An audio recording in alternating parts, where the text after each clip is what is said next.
방송에서 제공하는 투자 정보는 투자 판단에 대한 조언입니다. 방송에서 제공하는 주식의 가치, 가격 상승 및 가격 하락에 대해서는 방송사에서 보장하지 않습니다. 네, 시청자 여러분 안녕하십니까? 어제 우리 증시 양시장 모두 다시 1% 강세를 보이며 마감했습니다. 이 조선 3사가 카타르와 23조 원 규모의 계약을 체결했다는 소식으로 이 조선업종 중심으로 상승이 나왔습니다. 전문가들 현재 시장은 유동성이 높고 매수세가 강한 상태이기 때문에 지수의 고점을 쉽게 예단하기보다는 단기적으로 매수세가 강한 흐름이 계속될 것이다, 이렇게 내다보고 있습니다. 특히나 글로벌 증시가 전반적으로 이 경제 재개에 대한 기대감을 더 크게 가져가고 있는데요. 일본 증시도 어제 1% 이상의 상승으로 마감했습니다. 미국 제조업 경기가 반등하면서 코로나19의 제2의 물결을 예상하고 주식을 매도하던 헤지펀드 등 해외 투자자의 일본 주식 환매가 계속되고 있습니다. 간밤 글로벌 증시도 모두 상승 마감했는데요. 헤드라인 뉴스를 통해 오늘 이슈들도 만나보시죠. 네, 정부는 오늘 임시 국무회의를 열어 코로나19에 따른 경제 위기 대응을 위한 3차 추가 경정 예산안을 의결합니다. 이번 추경안은 이 하반기 경기 보강 패키지를 지원하는 한편 한국판 뉴딜, 방역 바이오 프로젝트 추진, 산업 경제 구조 혁신 등을 재정적으로 뒷받침하기 위한 자금으로 편성됐습니다. 트럼프 대통령이 주요 7개국 정상회의체를 확대 개편하는 구상을 밝혔지만 관련국들이 잇따라 부정적 입장을 밝히며 맞차름을 내고 있습니다. 당장 EU 측도 러시아 재가입을 반대하고 있습니다. 반면 트럼프 대통령은 G7에 많으면 5개 국가를 추가해 재편하는 방안을 머릿속에 그리고 있다는 관측이 나옵니다. 네, 국제유가는 산유국들의 감산 합의가 연장될 수 있다는 기대감이 호재로 작용하면서 강세를 나타냈습니다.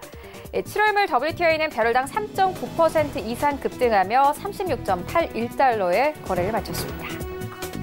네, 뉴욕 증시도 상승 마감했습니다. 미국 내 시위로 불안감이 커지고 있지만 코로나19로 인한 폐쇄 조치가 단계적으로 완화해 경기 회복 기대감이 커진 영향이 작용했습니다.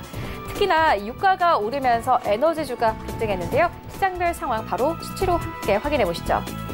네, 먼저 다우존스 지수는 1% 이상의 강세로 거래 마쳤습니다. 25,000선에서 거래 마감했고요. 이어서 S&P 500 시장도 만나보시죠. 네, S&P 500 시장 0.8% 이상의 상승세로 마감됐습니다. 여전히 3,000선 위에서 거래되고 있는 상황입니다. 이어서 나스닥 시장 만나보시죠. 네, 나스닥 시장은 0.59% 상승하면서 이제 9,600선까지 올라왔습니다. 어제는 9,500선에서 거래 마감했는데 오늘 다시 한번 상승세 띄면서 9,600선까지 올라갔고요. 어제 우리 시장 마감 상황도 만나보시죠.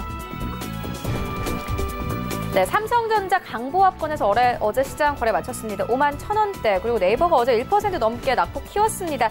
23만 원대에서 거래 마감했고 우선주는 강보합권 44,000원대에서 거래 마감했습니다. 6위부터 10위까지도 만나보시죠. 일단 어제 증시 같은 경우에는 지난주에 갔던 종목들이 좀 쉬어가는 장세였습니다. LG화학도 약보합권에서 거래 마쳤고 삼성 SDI도 1% 안팎의 상승으로 거래 마쳤습니다. 37만 원 선에서 거래 마감했고 셀트리온 같은 경우에는 전날의 급등에 따라서 어제는 조금 차익 실현 매물들이 나오는 모습이었는데 1% 넘게 빠지면서 22만 4,500원대에서 거래 마감했습니다. 카카오도 마찬가지입니다. 지난주 급등에 이어서 이번 주는 계속해서 좀 쉬어가는 흐름 가져갑니다. 1.7% 하락 나오고 있고 25만 9,500원대, 그리고 현대차 같은 경우에는 계속해서 이번 주 상승세에 나오고 있습니다. 이 전날 같은 경우에는 10만 원대를 회복했었는데 어제 같은 경우에는 다시 한번 2% 이상 급등 흐름 나타내면서 10만 2,500원대까지 올라가면서 거래 마감했습니다. 코스닥 시장도 만나보시죠. 네, 코스닥 시장도 마찬가지입니다. 월요일에 갔던 종목들이 어제 시장에서 좀 쉬어가는 분위기였는데 헬스케어도 마찬가지로 2% 가깝게 빠졌고요. 셀트리온 제약도 강보합권에서 거래 마감했습니다. 반면에 HLB 같은 경우는 다시 한번 4% 이상 급등하면서 13만 원대까지 바짝 올라간 상황 함께 확인할 수 있고, 알테오제는 강보합권, 그리고 CJ는 어제 다시 한번 차익 실현 매물들이 대거 쏟아지는 모습이었습니다. 백신 개발과 관련된 이슈가 계속해서 나오면서 진단키트 종목들은 어제 시장에서 좀 급락세가 나왔는데 CJ는 5% 가깝게 하락 나왔고 11만 원대에서 거래 마감했습니다. 6위부터 10위까지도 만나보시죠. 네, 펄어비스 약보합권, CJ E&M도 약보합권, 에코프로비엠도 약보합권에서 거래 마감됐고 KMW 어제 장중에는 6만 원대 회복하긴 했습니다만 마감은 6만 원대 아래에서 거래 마쳤습니다. 스튜디오 드래곤은 1% 강세로 어제 시장 거래 마감했습니다. 코인들의 흐름도 만나보시죠. 네, 일단 비트코인부터 함께 보시면 여전히 1,100만 원대에서 거래가 되고 있는 상황이고 이더리움도 마찬가지로 1% 이상의 상승세로 흘러가고 있습니다. 샌비트 타임존 5% 이상의 급등 흐름 가져갑니다. 이외의 코인들 만나보시면요. 네, 오미가세는 4% 가깝게 급등 흐름 가져가고 있고 아이온체인은 2% 이상의 상승세 그리고 에메랄드 이더가 강보합권에서 거래되고 있습니다. 네, 이외의 코인들 만나보시면 오늘 코인들 전반적으로 상승입니다. 리플도 마찬가지로 1% 가깝게 상승 흐름 가져가고 있고 모네로까지 모두 빨간불 켜내면서 현재 시장 거래되고 있습니다. 출발 증시 월드 지금 출발합니다.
네, 시장의 중심이 되는 이슈를 꼼꼼하게 체크합니다. 신승용의 시그널 나올 시간인데요. 브레인크레이미스트 신승용 대표 화상으로 연결되어 있습니다. 안녕하십니까?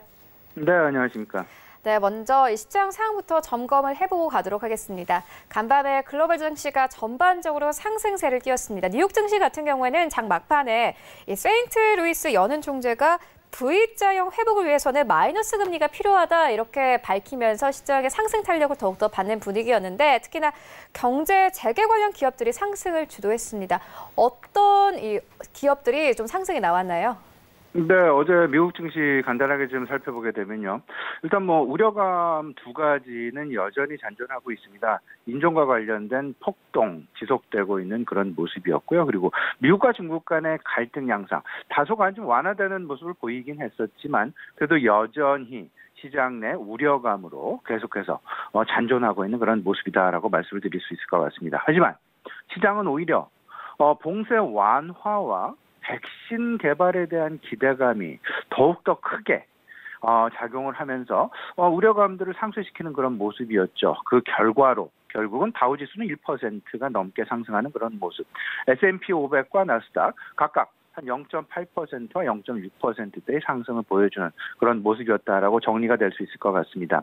일단 시장 내 가장 크게 작용하는 모습은 봉쇄 완화, 50개 주, 미국 50개 주 전역에서 이제 그 경제 봉쇄가 완화가 되는 그런 모습, 이렇게 되면서 전반적으로 경제 정상화에 대한 기대감이 커졌죠. 여기에 지난밤 트럼프 대통령이 또 백신과 관련해서 한마디로 했습니다. 앞으로 좋은 뉴스가 있을 것이다. 그리고 군대에서는 군의관이죠. 실제로 군연구소, 의학연구소에서는 실제로 올 연말 이전에 백신에 대한 어떤 그 개발과 백신에 대한 배포 내지는 백신 상용화가 가능하지 않겠느냐라는 긍정적인 이야기들 나오면서 백신에 대한 기대감이 크게 작용하는 그런 모습들. 이러다 보니까 인종차별과 관련된 폭동, 약탈, 그리고 미국과 중국 간의 갈등 이런 부분들이 상쇄되어지는 그런 모습으로 나타났다라는 점. 우리가 좀 주목해 볼 필요가 있을 것 같습니다. 일단 미국과 중국 간의 갈등은 어제는 조금 더 바뀌는 그런 모습이었습니다. 그저께 같은 경우에는 상당 부분 중국이 실질적으로 콩 대두의 어떤 그 수입을 중단했다라는 블룸버그의 그런 소식 시장 내에 전해지면서 다소간 좀 우려감이 좀 확산되는 그런 모습이었지만 어제 중국의 관영 언론이죠. 글로벌 타임스. 여기서는 중국이 실질적으로 미국산 콩을 수입 중단한 것은 아니다. 이렇게 이야기를 하면서 매주 월요일 실질적으로 중국은 미국의 콩을 수입을 하고 있다라는 얘기를 하면서 조금 좀 그 이행 합의, 1차 무역 합의에 대한 이행 합의 의지가 다시금 시장 내 재확인이 되면서 1차 무역 합의가 깨지는 것은 아니다. 라는 쪽으로 시장은 다시금 평가하기 시작했다라는 점. 여기에 이제 그 우려감이 되고 있는 사실상 코로나, 그러니까 그 폭동과 약탈 관련해서 실질적으로 코로나로 인한 봉쇄 조치 이렇게 되면서 영업장들이 사실상 폐쇄 조치에 들어갔었는데 이제 재개하는 그런 분위기에서 다시금 약탈과 폭동이 미국 100여 개 도시에서 계속해서 일어나다 보니까 트럼프 대통령 강경 대응을 계속 시사를 하고 있습니다. 야간 통행 금지 그리고 매장을 봉쇄하는 그런 모습.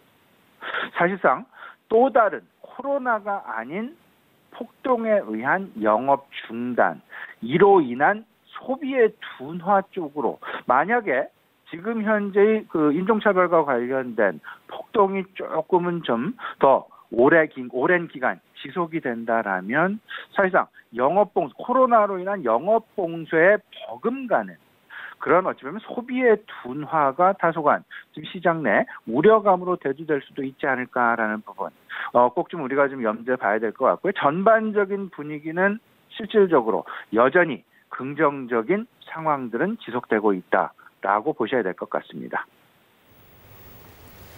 네, 미국과 중국 간의 갈등도 여전히 시장에 좀 악재로 작용하고 있는 듯한 분위기입니다. 하지만 전문가들은 미국과 중국 간의 갈등이 사실상 무역보다는 트럼프의 재선에 조금 초점이 맞춰져 있다 이런 분석도 나오더라고요. 시장의 투자 심리는 어떤 영향이 있을까요?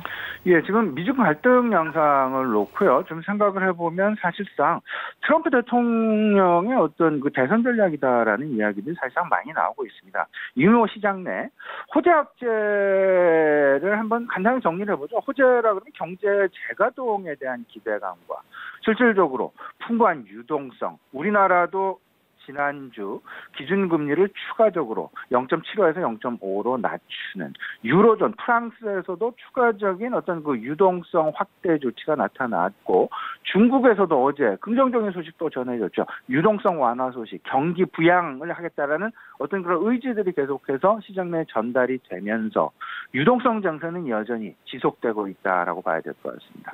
여기에 백신 개발과 관련된 어떤 그 시장 내 기대감이 과거와는 다르게 조금 자주 그리고 상당히 긍정적으로 그리고 상당히 무게감 있게 시장 내에 투자 심리에 긍정적인 영향을 미치고 있다라고 보셔야 될 것 같고 악재를 평가하자라면 미국과 중국 간의 갈등 양상 다소간 완화됐다가 다소간 격화되어지는 분위기였다가 일단 좀 장기화되는 그런 모습 나타나고 있고요. 코로나 재확산에 대한 우려감이 여전히 있습니다. 특히나 그 인종차별과 관련된 폭동 이게 사실상 사람들이 모이는 군집의 형태가 나타나다 보니까 뭐 사회적 거리 두기 여기서는 조금 좀 거리가 멀어지게 되는 그런 모습 이로 인한 코로나 재확산에 대한 우려감 또 다른 시장 내 우려감으로 지금 대두가 되고 있는 그런 모습 밸류에이션에 대한 부담도 여전히 있죠. 실질적으로 주가가 좀 많이 오르는 뭐 V자 반등을 이미 보여주는 그런 모습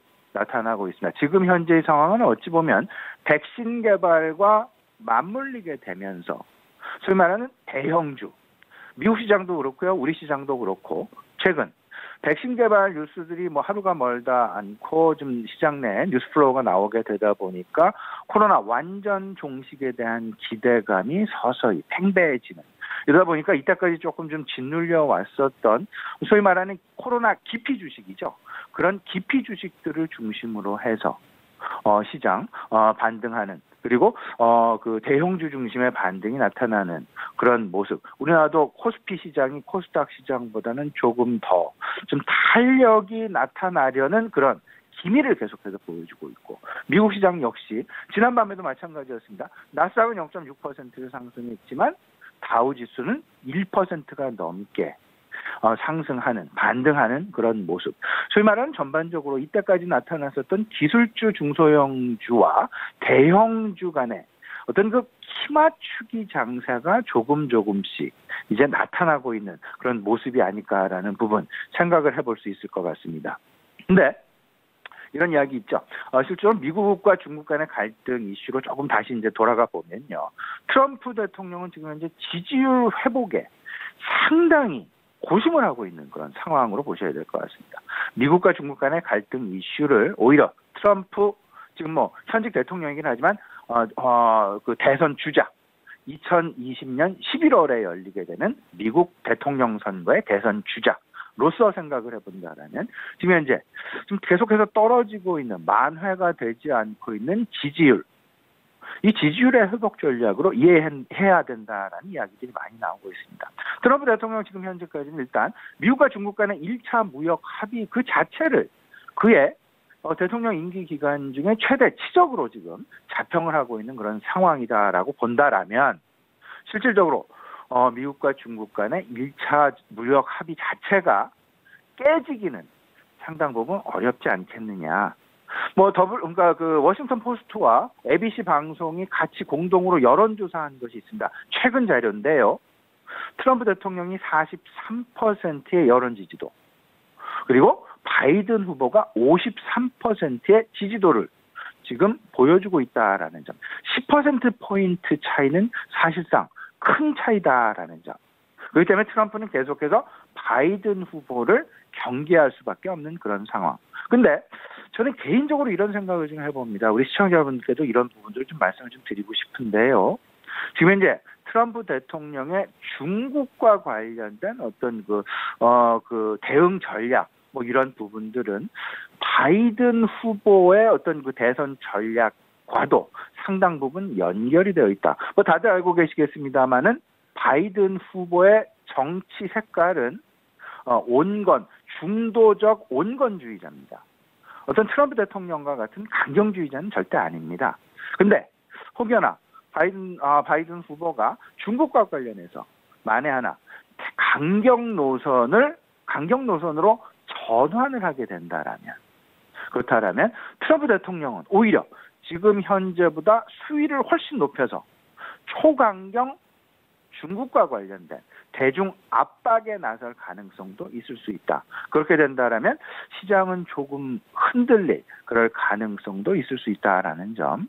이 부분. 그렇기 때문에 저는 지금 현재의 트럼프 대통령의 대선 전략도, 대선 공약도 매우 중요하지만 바이든 후보의 대선 공약에도 우리가 관심을 상당 부분 기울여야 되지 않겠는가. 지금 현재까지 나온 트럼프 대통령 후보의 핵심 대선 전략은 이렇습니다. 중국과의 갈등을 조금 더 심화시키면서 여론 전환을 본인한테 유리하게 가져가려는 그런 어떤 그 전략을 구상하고 있다라는 점 한 가지. 두 번째는 급여세 인하를 지금 계속해서 추진을 하고 있죠. 급여세 인하를 통해서 그 소비를 부양하겠다라는, 소비를 촉진시키겠다라는 어떤 그 의지. 또 하나, 달러 강세 정책을 통해서 내수 부양을 공고히 하겠다라는 의지. 이 세 가지를 우리 시청자 여러분 같이 한번 생각을 해보시고요. 여기에 추가적으로 바이든 후보의 대선 전략까지 아울러서 생각을 좀 해보셔야 될 것 같습니다.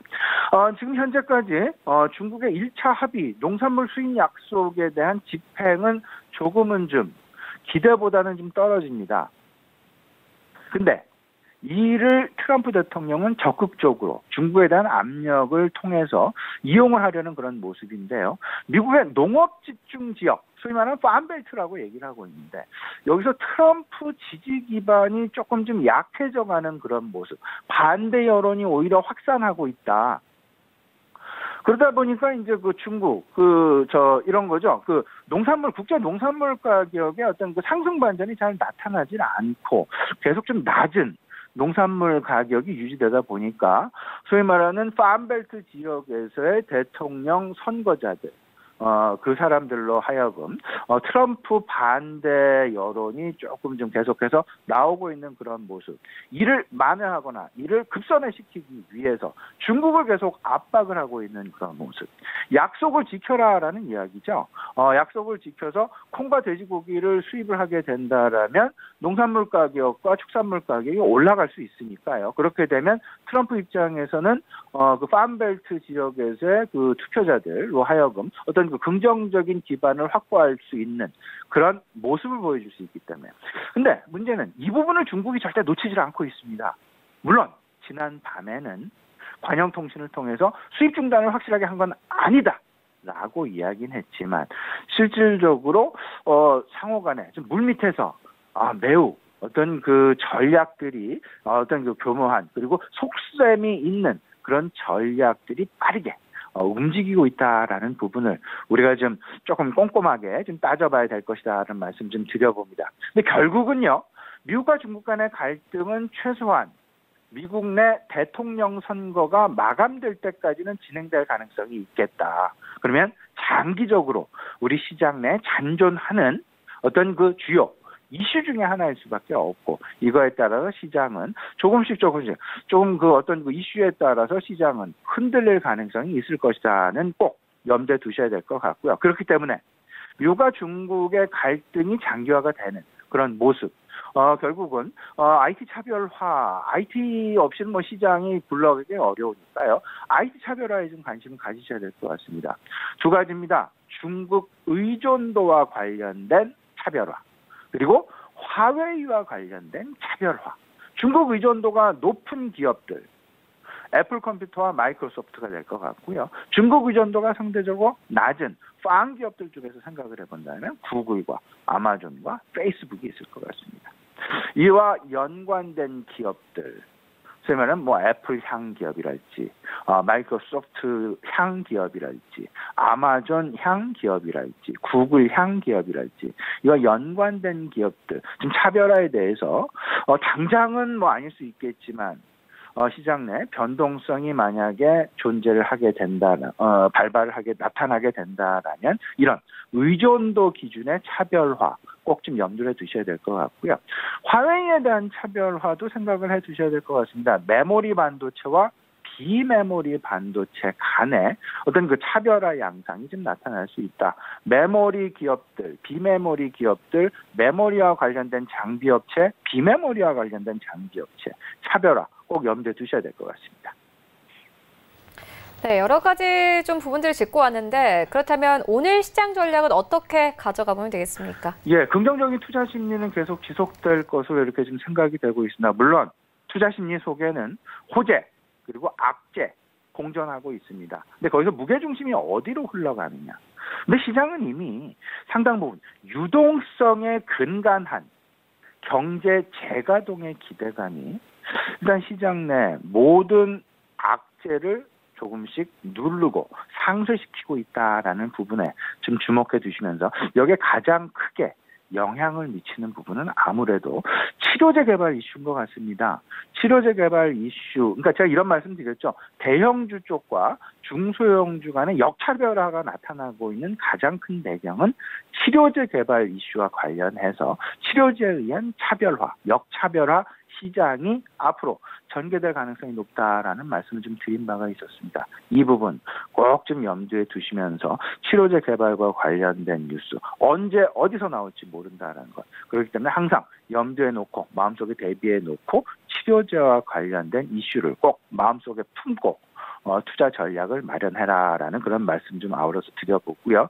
여기에 이제 뭐 경제 정상화에 대한 기대감과 유동성 간의 시너지 효과, 사실상 상당히 긍정적으로 지금 현재 시장 내에 작용하고 있다라는 점. 이러다 보니까 미국과 중국 간의 갈등, 그리고 최근에 이제 제가 이런 말씀 드리고 있죠. 위안화 환율의 방향성을 주목해보자. 혹여나 위안화의 환율이 약세로, 추가적인 약세로 더 빠져들지, 아니면 다소간 좀 강세로 전환을 해줄지, 이 부분은 미국과 중국 간의 갈등 양상의 어떤 우리로 하여금 핵심 힌트를 제공하는 부분이 될 것이다라는 쪽으로 보셔야 될 것 같고요. 전반적으로 좀 정리를 해보면 4차 산업을 촉진하는 그런 모습, 코로나를 기반으로 해서 코로나가 오히려 시장 내 상당 부분 우리 생활도 변화시키고 정부 정책도 변화시키면서 4차 산업을 촉진하는 그런 계기가 되었다라는 점. 언택트 관련주들 그리고 엊그제죠. 정부의 그린 뉴딜 정책과 관련해서 우리 항상 관심을 가지셔야 될 것 같고 또 한 가지 있습니다. 경제 정상화와 관련해서 이제 폭풍 수요를 우리가 좀 염두에 봐야 되겠다. 스마트폰 시장의 어떤 그 폭풍 수요 가능성 이때까지 눌렸던 잠재 수요가 한꺼번에 폭발하는 신제품의 출시와 맞물려서 한꺼번에 폭발하게 되는 그런 모습들 그런 상황들을 우리가 좀 대비해 놓으면서 전체적으로 스마트폰과 관련된 것 자동차와 관련된 부분들까지 그러다 보니까 IT 업종 당연하죠. 클라우드 당연하죠. 그리고 5G 플러스라고 얘기를 하죠. 5G와 연관된 연관 업종들까지 아우르는 그런 모습. 그리고 스마트폰과 관련해서 OLED 관련주를 꼭 관심 영역군에 넣어놓자라는 말씀 아울러서 드리고요. 자동차도 폭풍 수요 상당 부분 있습니다. 기대할 수 있습니다. 이러다 보니까 2차 전지와 관련된 2차 전지 관련주들까지 아울러서 우리가 긍정적으로 검토해보자라는 말씀 드려봅니다. 네, 알겠습니다. 지금까지 신승용 대표와 함께했습니다. 고맙습니다.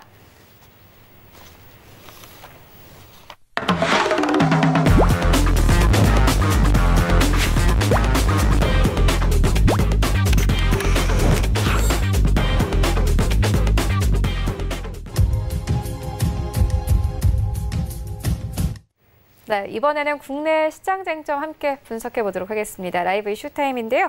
KTB 투자증권 이소은 과장 전화 연결되어 있습니다. 안녕하십니까? 네, 안녕하십니까? 네, 먼저 오늘 첫 번째 이슈는 이 컨텐츠주 중심으로 좀 다뤄보고 가도록 하겠습니다. 최근 인기였던 드라마죠. 부부의 세계와 이태원 클래스 등을 내놓은 J 컨텐츠의 주가가 다시 한번 올라가고 있습니다. 물적 분할 결정으로 이 관련해서 좀 긍정적인 리포트가 나오고 있는데 장기적으로 이 종목 어떨까요? 네, 우선 재밌게 봤죠. 부부의 세계 이태원 클래스. 이걸 만든 컨텐츠 업체죠. J 콘텐츠리가 드라마 투자 관련 사업 부분을 물적 분할하기로 결정을 했습니다. 역시 주가는 당연히 오르는 상태라고 볼 수 있겠고요. 우선 코로나19로 인한 어떻게 보면은 그 수혜주로 좀 분리되면서 이 연저점 이후에, 그러니까 3월 19일 이후에 4월 20일까지 보더라도 한 달간 54%까지 올랐습니다. 5월 들어서도 한 15%가량, 5월 들어서는 15%가량 좀 주가는 하락했는데, 하지만 지난 2거래 연속 상승 마감했습니다. 이런 물적 분할 소식이 나왔다라고 볼 수 있겠고요. 8월 1일부로 우선 드라마 투자 관련 사업 부분을 물적 분할하기로 결정했다고 공시를 했는데, 우선 분할 신설 회사죠. J 콘텐츠리 스튜디오는 드라마 투자 관련 사업을, 또 존속 회사인 이 J 콘텐츠리는 경영 자문업 등 이 지주 사업을 담당하게 됩니다. 증권회계에서 봤을 때도 향후에 이 J 콘텐츠리 스튜디오와 이 JTBC 스튜디오가 합병할 가능성이 높다라고 지금 점쳐지고 있고요. 이 한 회사가 드라마 기획, 그리고 투자, 또 유통 같은 이 컨텐츠 제작의 모든 밸류 체인을 담당하게 되면은 이 조직의 효율성이 높아지기 때문입니다. 현재 J 콘텐츠 스튜디오는 드라마 기획과 투자, 그리고 JTBC 스튜디오는 드라마 제작과 컨텐츠 유통을 담당하고 있는데, 우선 이번 물적 분할 같은 경우에는 J 콘텐츠가 보유한 모든 방송 역량을 이 JTBC 스튜디오에 이관하기 위한 후속으로 지금 판단을 하고 있고요. 이 독립된 스튜디오 형태로 사업을 영위함으로써 이 콘텐츠 제작 관련 거래를 용이하게 하려는 의도라고 좀 해석이 되고 있습니다. 2016년 5월이었죠. 실제 ENM도 비슷한 목적으로 이 스튜디오 드래곤을 물적 분할했다는 게 물적 분할했다 한 적이 있는데, 그렇기 때문에 J 콘텐츠리가 제2의 스튜디오 드래곤이 되는 거 아니냐, 이런 평가가 나오고 있습니다.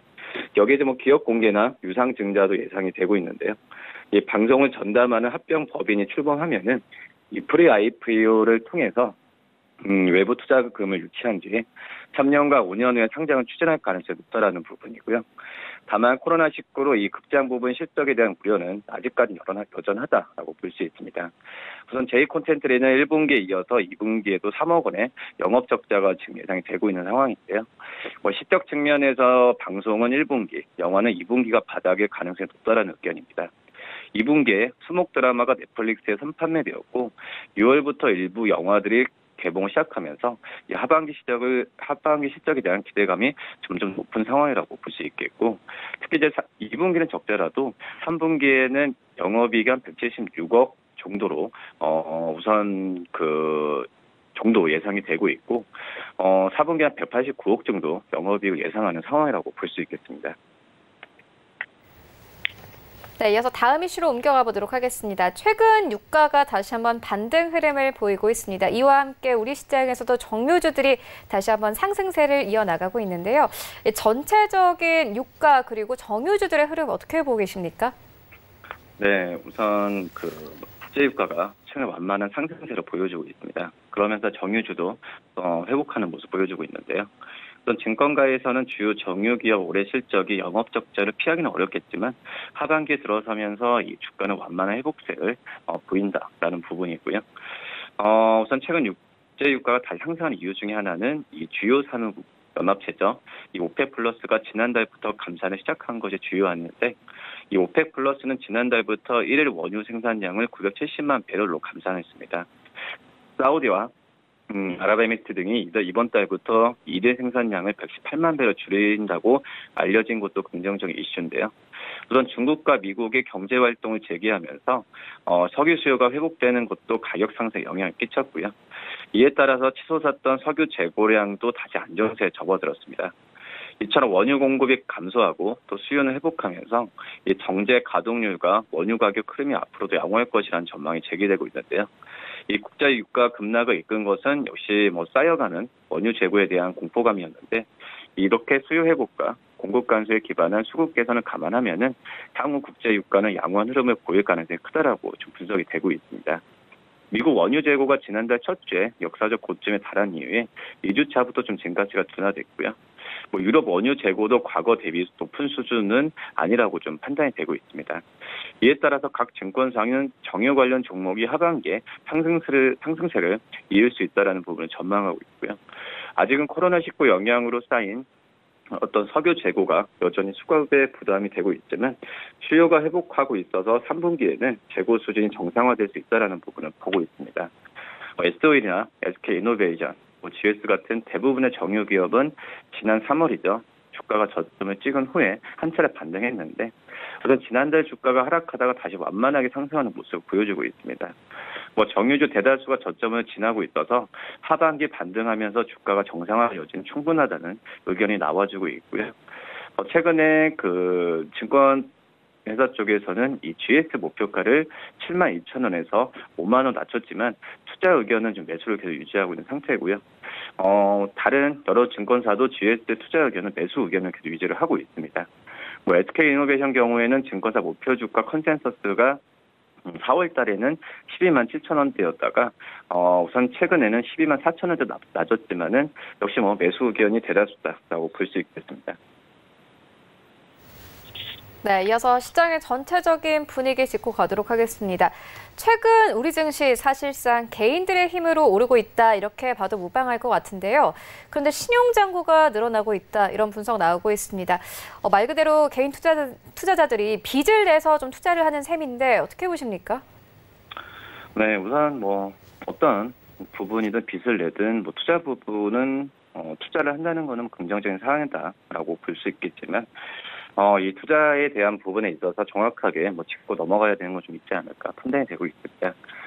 최근 증시가 좀 가파른 회복세에 접어들면서 특히 이제 개인 투자자들의 빚투자라고 얘기하죠. 늘고 있는데, 우선 신용거래 융자 잔고는 지금 44거래 연속 늘어나면서 13년 만에 최장 기록을 보였습니다.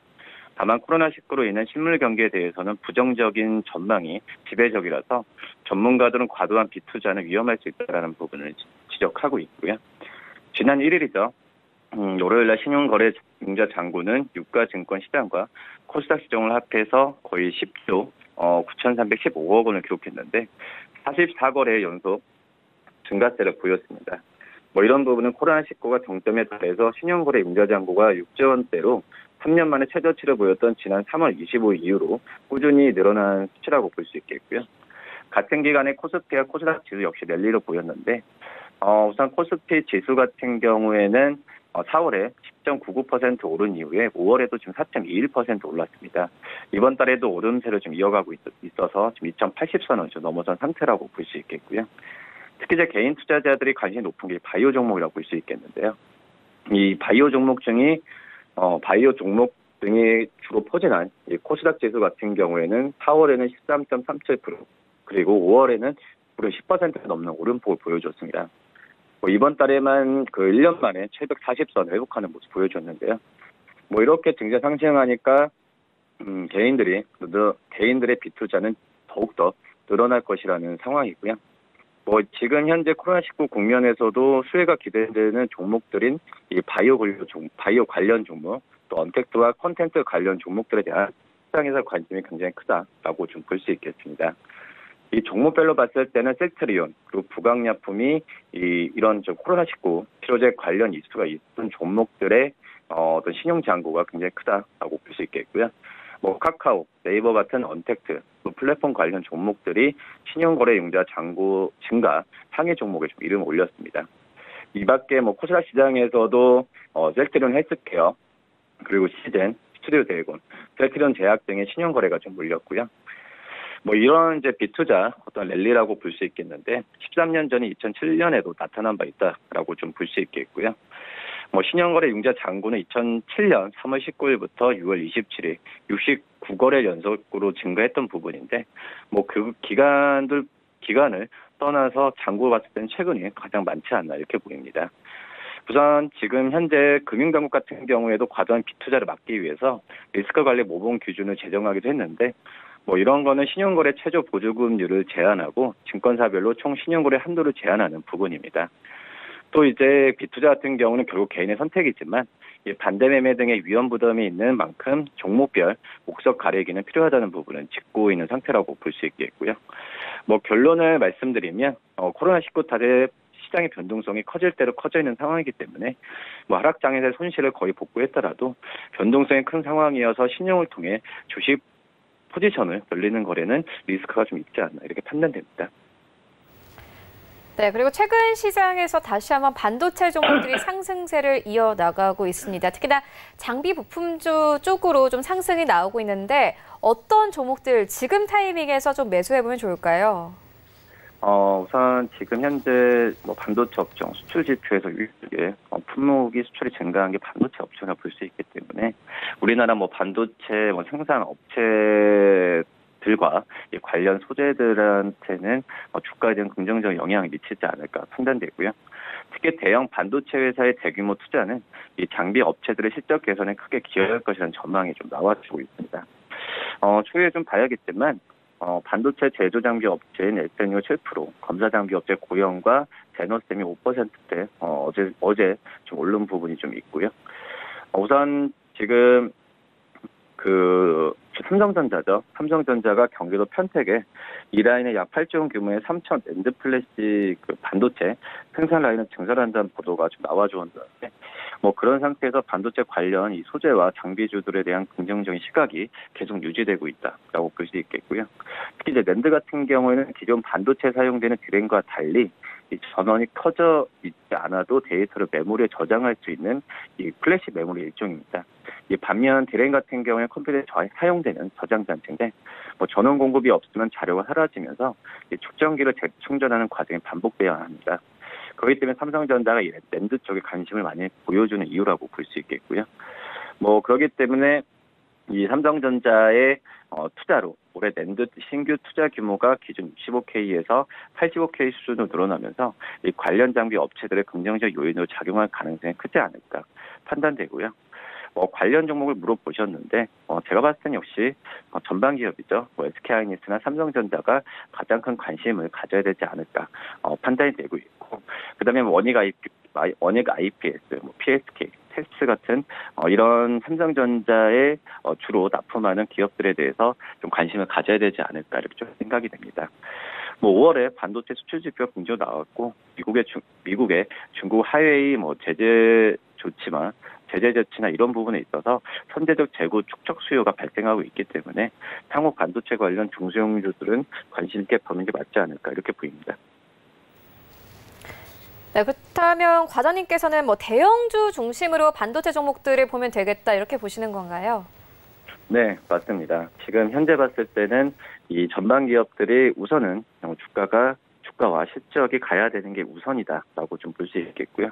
물론 이제 중소형주의 변동폭이 심해서 투자하시는 데는 좀 관심을 갖고 있는 상황이지만 이 SK하이닉스와 삼성전자에 대한 결국은 삼성전자와 SK하이닉스의 디램과 낸드가 잘 팔려야 되는 게 맞다라고 판단이 되고 있고요. 서두에 말씀드렸던 이슈죠. 이 신용으로 매수해야 되는 부분에 있어서는 오히려 지금 삼성전자나 SK하이닉스 쪽으로 대형주로 안전한 수익을 취하는 게 낫지 않을까 이렇게 보입니다. 네, 알겠습니다. 지금까지 KTB투자증권 이서훈 과장과 함께했습니다. 고맙습니다. 네, 감사합니다.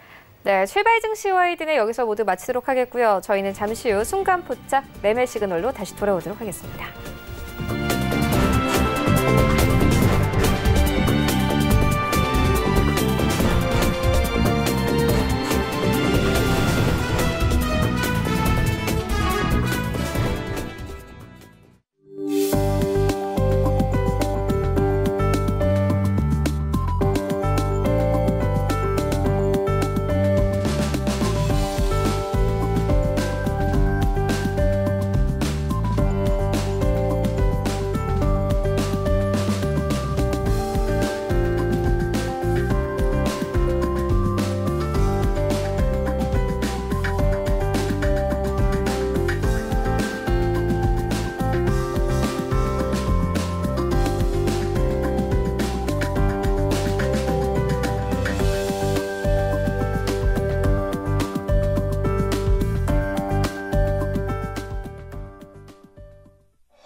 안녕하세요. K웨더 라이프스타일 예보 고강용입니다.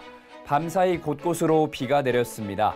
위성 영상 보시면 전국이 대체로 흐린 가운데 충청과 전남, 제주도를 중심으로는 비가 이어지고 있는데요. 비는 오전까지 오다 대부분 개겠고 서해상에 위치한 고기압의 영향을 점차 받으면서 전국이 대체로 구름 많은 날씨가 예상됩니다. 한편 어제는 남부지방을 중심으로는 더웠지만 중부지방은 대체로 선선했는데요. 오늘은 중부지방도 기온이 크게 올라서 전국이 한낮 더위가 예상됩니다. 오늘 한낮 기온 서울이 28도로 어제보다 6도가량 높겠고요. 대전은 30도, 대구는 32도까지 오르겠습니다.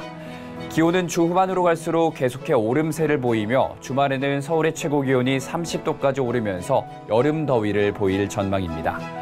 오늘은 강원 영동을 제외한 중부지방과 남부 곳곳에서 오후 한때 초미세먼지 농도가 높게 오르기도 하겠습니다. 다음은 자세한 지역별 날씨입니다. 중부지방 충청도는 아침까지 비가 오다 개겠습니다. 한낮 기온 인천이 24도, 수원과 춘천은 28도까지 오르겠습니다.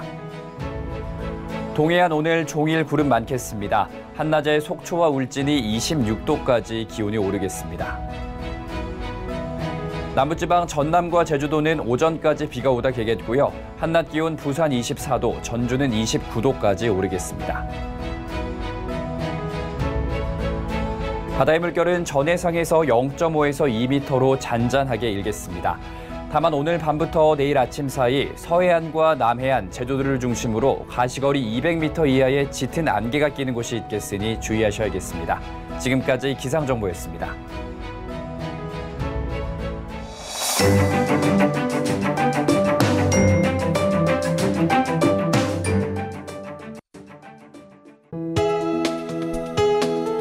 본 방송에서 제공하는 투자 정보는 투자 판단에 대한 조언입니다. 방송에서 제공하는 주식의 가치, 가격 상승 및 가격 하락에 대해서는 방송사에서 보장하지 않습니다.